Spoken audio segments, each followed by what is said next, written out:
Okay, well, it looks like we have all of our components now in to the motherboard and are completely installed.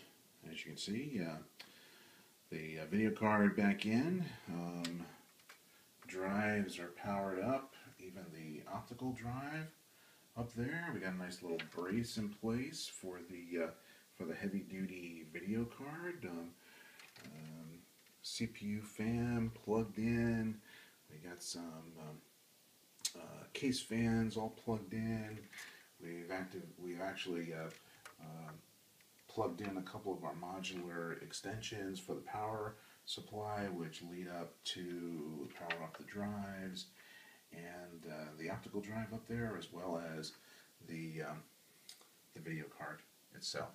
So, time has come for us to pop it back up into its upright position and give it a power on test, and we'll be back to see how that happened.